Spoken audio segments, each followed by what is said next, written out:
Hey everybody, so Jeremy Miner here with the North Sound Realty Group, and we're talking about touring houses today. So we're gonna use a listing that I've got going live here soon as kind of our house for the day, but I wanted to show you how we look at houses. So we're gonna start with the outside, and then we'll make our way to the inside. On the outside, I'll point out the different elements of the house that we want to pick apart and just look at, okay? So let's start with a view of the front.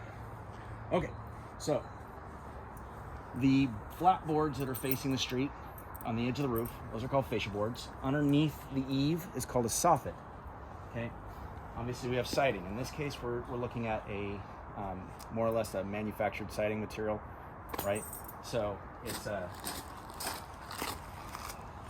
pretty weather resistant and definitely a long-lasting siding material. Maybe not the most pleasing as far as aesthetics are concerned, but in this case it's very clean and really taken care of. It's basically vinyl, okay? We've got metal garage doors on this house, and the house itself was built in 2001, by the way. We've got metal garage doors that are in really good condition. We've got our trim, which is actually going to be a cedar component, and if you look, what we like to look for on the trim is does it have any kind of gap underneath. So like in this case, I would tell my clients, hey, you want to actually cut this so there's a gap so that water doesn't wick up into the trim board and basically create like more or less rot. In this case, it's well protected by eaves that are sticking far out, so it hasn't had the problem at all, and in this case it's fine. So we'll take a look at the foundation where we can see it, and as you can see here, the foundation is in quite good shape. There's a lot of cement here. So this is what we call a poured concrete or ribbon foundation, and in this case you can see where the reinforcing rebar is. What we look for is are any cracks. So if we see a crack, what you look for in the crack is what we call displacement. So displacement would be, basically a crack that's about the width of a pencil. That's what's going to worry us. And then if it's shifted in or out or up and down, that's what we're looking for. We look at the downspouts. So here you can see the downspouts all have water being directed away from the foundation, and that is incredibly important because the thing that will destroy a foundation fastest is water getting under it. So your downspouts direct all the water off your roof away from the property as much as possible. As you can see on this downspout, it's actually going into a catch basin, more or less. This is what we call a whole house drain system, and typically it surrounds the whole house. So there's more or less a French drain type situation that then is all corralled into one drain and goes out to the storm drain system, typically, especially in newer construction. Not always in older. This house is 2001, more than likely. Okay, so here we have, this is actually the exhaust vent for a gas fireplace insert. That's all that is. We look at the windows. So here, you can see these are original windows. They're in good shape though. What we're gonna look for in the windows are broken seals. So if you see moisture that's building up between the panes, or you see like what looks like water stains more or less, right? That's indicative of a broken seal, or what we call a thermal unit. When you see windows like that, and I'm not a contractor, so I can only quote like basics, but you're probably looking at somewhere around $1,000 a window to fix it. You can have the thermal unit fixed, or you can replace the whole window. And when they get to the point where the thermal units are going, replacement is usually your best option. Between the panes on windows, new windows in particular, they also have an inert gas. It's typically argon, and that inert gas actually acts as a blocker for UV, and it helps to keep the temperature in the house more moderated, and also will help keep your furniture from fading from the sun. So trim, obviously we talked about this being vinyl siding, and here you have a trim piece that covers the edges, keeping the water out from behind. Siding is so important because siding protects the underside of the house and the walls. If you get water inside the walls, it's a massive, massive expense and cleanup, okay? So your roof and your siding and your windows, we call that the envelope, and it's really important that those are in really good shape. Here we have a Trex style material, basically a composite plastic material deck, which these last pretty much indefinitely. In certain climates, they don't do so hot. In ours, they're just fine. If it's a super hot climate, they can warp, or they can actually sometimes melt. I've actually seen that before down in Arizona when they've had heat waves. But in this case, this is perfect for this environment. And this is a great deck, even though it may not be the prettiest looking material. The newer updated versions actually are much nicer looking. I just built one myself actually in my house, and they look like wood. They look beautiful. In this case, this one's not aesthetically pleasing, but it's definitely gonna hold up with time. This is pressure treated 4x4s on pyramid blocks. And basically an inspector is gonna come through and they're gonna look at the underside of the deck. They're gonna make sure there's lag bolts that are connecting that deck to the wall, okay? And you can see here, that's what they've done. So this was all built to code. So this deck would pass muster, absolutely no problem. Okay, and then we're gonna look at the railings. So the railings are solid. They're not moving, right? Here's a potential problem. Okay, so like this is great. They got a railing on this side, but they don't have one on this side. And that could be called out in certain appraisal conditions. Generally speaking, that's only gonna come up in, say, like a VA appraisal. So if you're shopping with a VA, an appraiser might point this out and require that the homeowner put a new railing here as well, okay? In this case though, there's a chance that they wouldn't because there's a railing here. Okay. Concrete. As you can see here, we've got pretty good sized slab. He's filled in a crack that appeared, and this kind of aggregate style concrete does tend to do this because it's actually not very thick and it's made out of an aggregate material, so it does tend to crack over time. And I'm not a big fan of that style of concrete, but a lot of houses, they use it. It's very common. It's common in new construction. One of the things about new construction versus older though, and this is just a side comment, the quality of the concrete just doesn't seem to be as good with a lot of the new construction these days. Like they put in a lot of filler material, and so you'll see at the edge of like the garage pad, you'll see a bunch of rocky material and it's rough hewn and it's not smoothed out. Where like when we looked at the concrete here on this house, it's all smooth, right? So just things to look out for. And so, and a point that basically I'm making is also new construction is not always better, just so you know. So this house is well cared for, and you can see the owner's really cared about this home and has taken great efforts to keep it in good condition. He had it custom built too. So fencing, here we have fences, a fence line that's actually on concrete blocks on a retaining wall, and he's got it tied in properly. And again, very solid, sturdy. His fence is well painted. It's actually an opaque stain, and it's in really good condition, okay? The yard, the grass, you can see how the water that we've had and basically the leaf material that's come off the trees has caused the grass in some areas to kind of die. It'll come back in the spring. We had way more water than we should have this year. But the yard itself is in relatively good shape. I don't see any drainage patterns that are problematic. So when you have a yard that's up higher than the house, you want to look for, are there areas where the water could actually flow towards the foundation, right? But we've got this concrete pad, we've got this small retaining wall and all this gravel, and that's going to soak up any kind of water coming off of the slope. So in actuality, it's in good shape. You also have a whole line of, I do believe these are either cypress or juniper tams, I'm not 100% sure, but these kind of trees are super important actually because they also soak up a lot of water. Trees soak up a ton of water.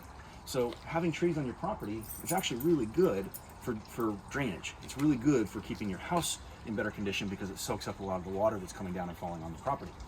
Okay, so roof. Hard to get a look at the roof here. It's a little high. And I'm pretty sure that it's original roofing material. You can see how it's washed out a little bit. It's a little on the gray side. A new roof, the granules would be more apparent.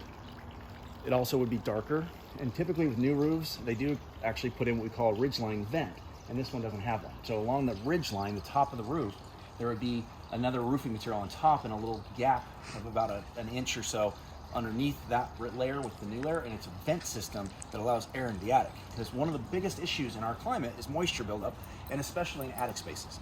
You'll often see in a lot of houses that there will be organic growth. Now we had this house inspected, so we know that it doesn't. This is in great shape. This house passed muster. There's not a thing that the inspector actually found on this one.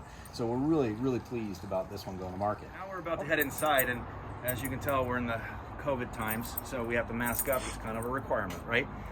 On top of that, I always tell my clients, hey, wear slip-on shoes. They have booties, typically, that we supply for people to put over their shoes, but they work like not at all. So if you wear slip-on shoes, you can put them on and off. It's a lot easier when we tour. All right, let's head in.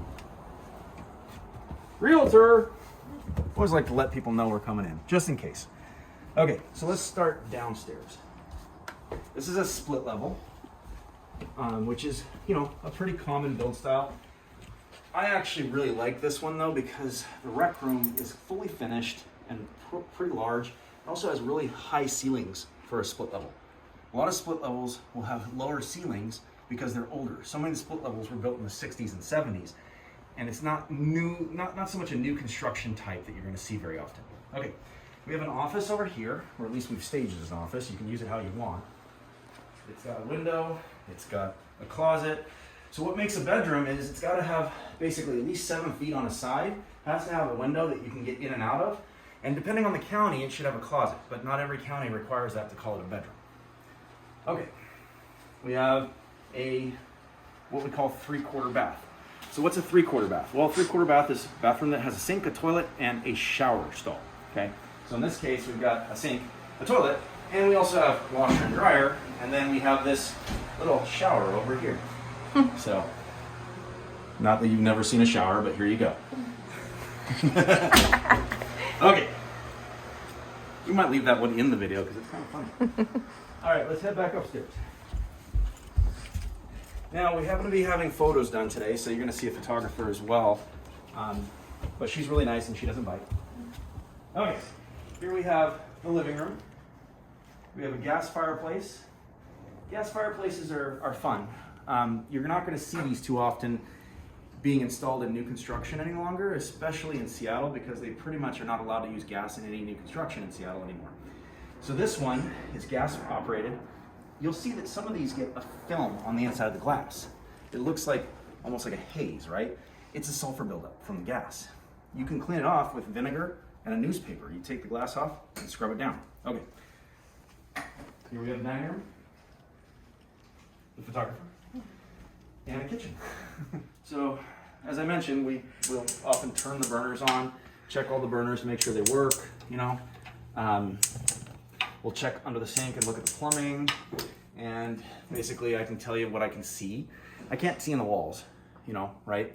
And typically, when they do updates on plumbing, they're going to use PEX. So if somebody has a remodeled kitchen, they might tie PEX into old, you know, Cpvc or other line sources. So if they have copper, they might actually tie the PEX into the copper, and that can happen.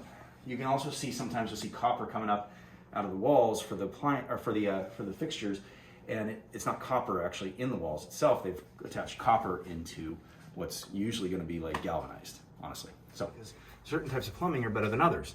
Plumbing is a big one with me. So a lot of the modern stuff has what's called PEX, which is kind of a food grade style plastic PVC type material that's flexible, and it's quite good, right? I personally like copper. In our market, our water doesn't cause problems with copper. It doesn't leach at all.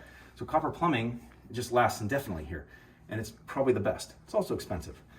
And then you've got Cpvc, which was really popular like the late 90s to early 2000s. And Cpvc actually is kind of brittle. And as it gets older, it starts to yellow, and it can break and snap, and you have massive water issues if it does. So it's my least favorite. And then finally, we have galvanized, which was very popular in the 60s and 70s. I think late 50s through the early 70s, actually. But galvanized was a steel component, and the problem with galvanized, especially in our market, is it corrodes. So it corrodes internally, and eventually it squeezes down to the point where you don't get any water pressure. And replacing piping is usually like a Rambler, $30,000 to do the feed line system. So, and then a lot of the actual water mains coming out from the street on some of those houses from like the early 60s also are galvanized. And that's like $10,000 to replace that water line, but it depends on how long that water line is and how far to the meter it is. And believe it or not, that's all your responsibility as a homeowner. So anyhow, okay, so down here we have bedroom 1, and it's relatively large bedrooms on this house. So we have, you know, like I said, the windows are original, but you can see no broken seals. You get a little dirty. Probably should have had those cleaned. But the bedroom looks great. It's wall-to-wall carpet here, and the carpeting was just recently cleaned. So here we have bedroom number 2, and each bedroom has a closet. We look at the windows, we look at the closets, you know, look at the trim, look at the carpet. Okay, we have a full bathroom. So a full bathroom is one that's going to have a shower tub combo, or a shower and a tub, a toilet, and a sink. And then we have our owner's suite.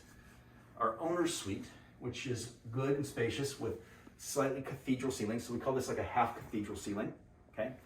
And it's in really good shape. And then in here, we have what's called a 5-piece bathroom. So what's a 5-piece bathroom? Well, you got a shared vanity sink, you have a full tub, right? And you have a shower. And then of course, a toilet. The only way to make a bathroom like this better is to literally put the toilet in a water closet. That would be preferable, right? But it's still pretty awesome. Okay, so that's our interior tour. And of course, this also has a lovely walk-in closet, by the way. But that's our interior tour for today. I hope that this helps you in kind of seeing how to look at a house and how I look at a house. And if you're looking to buy a house, please give us a call. We're here for you, my entire team. Thank you.